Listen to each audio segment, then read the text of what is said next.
What's up guys, XM360 here, and in today's video I'm going to be reviewing another product from the tech company Azulle. This one's going to be their Lynk multifunctional remote control, and it's kind of like a little USB remote control that has a keyboard on it and a gyroscope mouse. It's like the perfect companion to their little mini PCs that plug into your television, because with those you will need a keyboard and a mouse, and this is everything in one.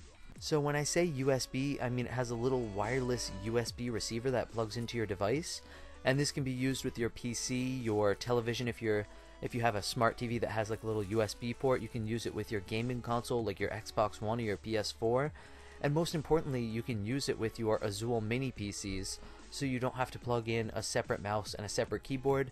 You have an all-in-one multifunctional remote. So to list some of the features of this remote, it has a QWERTY keyboard, QWERTY, and it also has a backlight, so you can press a little button and all the buttons will light up in the dark so you can see them better. It has a gyroscope, so you can use that air mouse kind of like a Wii controller, and you point the remote at the screen and move the mouse that way. And it also has an internal microphone, which is really cool because you can use it for like voice recognition. If you want to look something up and you don't feel like typing it out, you could do it that way. And you can also use that little internal microphone for Skype calls. Like if you wanted to make a Skype call on one of your devices, you could use the internal microphone in the remote. The Lynk remote runs off of 2 AAA batteries, and this little tiny little piece of plastic you see me holding right here, this is the receiver. It has a little cap on it, and it's actually very small, like surprisingly small, so that's a good thing obviously, so that it will fit in tight spaces, especially like in a tight area behind a television where it might be wedged up against a wall.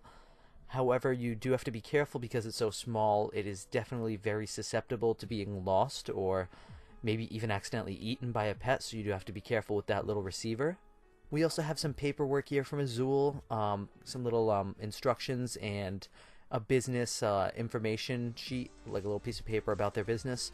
One other thing I forgot to mention about the remote is that it has what they call, I think, an AI learn feature, where if you have like a TV remote, you can use this remote and you can like kind of, I don't know, kind of like pair them up, I guess. Not pair them up, but you can use your TV remote and use the Lynk at the same time, and you can have the Lynk learn buttons from the TV remote. So like if you have a button on your TV remote that you want the Lynk to learn, and it's a button that's not already on the Lynk, you can pair it up and have the Lynk learn new buttons. So that's the best way to describe it, I guess, and that sounds pretty cool. The remote itself is plastic. It has a good solid feel to it. It has good weight to it. It's not necessarily heavy. It's a little bit on the lighter side, but not like extremely light.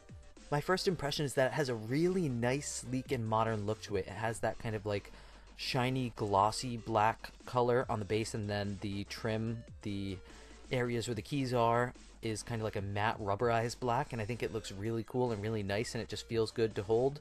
And the little backlight button is on the side of it. You have the keyboard on the back of it, and then on the front of it you have some buttons like the mouse controls and home and the Windows button and the power button.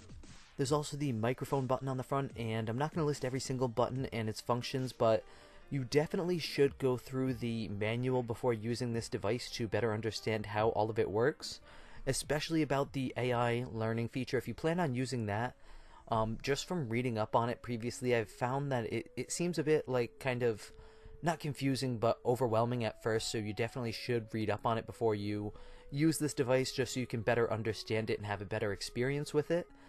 So to actually insert those batteries, and the 2 AAA batteries are included, you just pop off the little cover on the bottom of the device, and there is like a little diagram that shows you how to insert the batteries. And once you have the batteries inserted and you have them in the right way, you should be able to use the power button on the device to actually turn the remote on, and you'll see like a little flashing light on it. The little light is right next to the kind of like the ring on the front of the remote, and from there you would just plug in the little USB receiver to whatever device you plan on using this with, and you would begin using the remote. And if you're plugging it into a computer, you probably would have to install some drivers first, and that would probably take a couple of minutes, but I will be testing that out soon. One last thing I want to show you guys before I actually do my testing of this is the gyroscope, not the gyroscope, the backlight feature. And the backlight feature actually involves the gyroscope because this remote is able to detect what side you're using. So if you're holding the remote and the keyboard side is facing up, it detects that you are using the keyboard side, so when you hit the backlight button, only the keyboard lights up. And if you're holding it the opposite way with the front side facing upwards, it will detect that and it will only light up the front side if you hit the backlight button. So that's pretty cool that the remote actually knows what way you're holding it and knows what side to light up. So I'm now going to move to actually testing the device, and I'm going to test it out over the course of maybe a couple of days or a week, and I'm going to get back to you with my results and kind of go into the reviewing aspect of this. Alright, so it's been about 5 or 6 days and I've been testing this remote out with several different devices.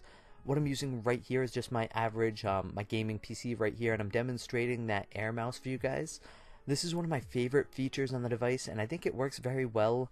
I mean, it's not extremely functional, and if I was to maybe like do something like maybe draw a picture in MS Paint, I would definitely want to use a traditional mouse and not this.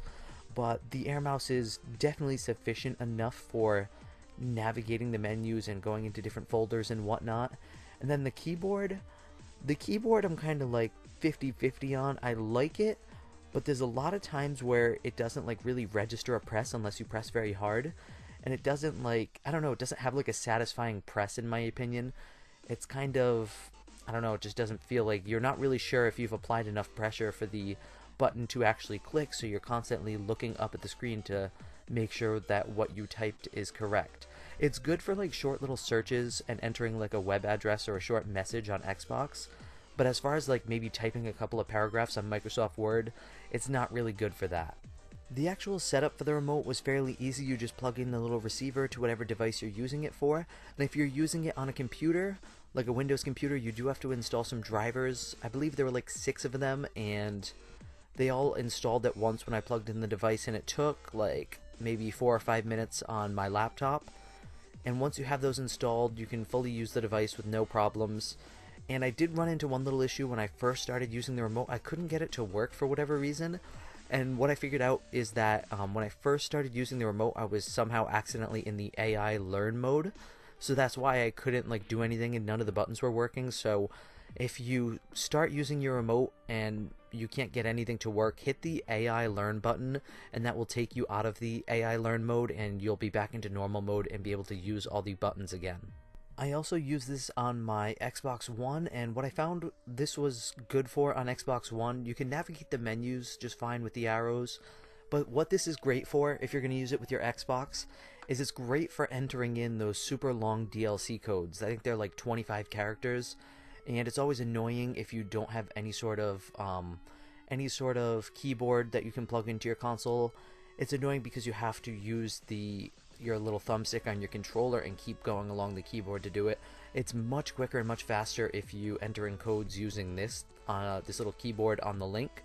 So that was what it was good for on Xbox. And if you're typing a message to somebody too, typically like a little 1-sentence message, it's good for that as well. Like I said, I'm not a big fan of that keyboard, so anything longer than a sentence or two isn't necessarily that good.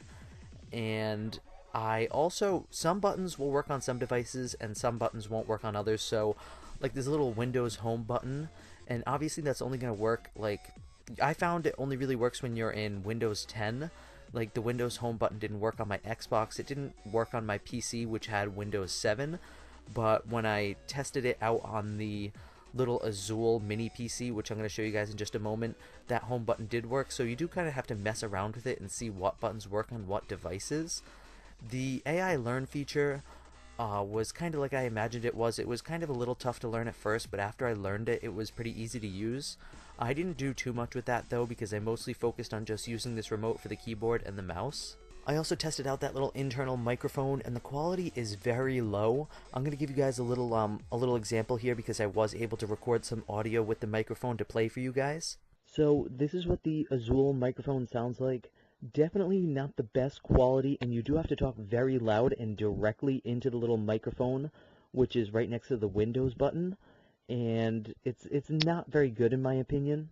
So going back to my normal microphone now, you can hear how low quality that sound is and how low volume it is as well. I tried doing a little short Skype call with somebody and they could barely hear me. I had to go so close to the microphone on the remote that my lips were practically touching it, and even then the quality was very low, so I'm not a big fan of the internal microphone on this.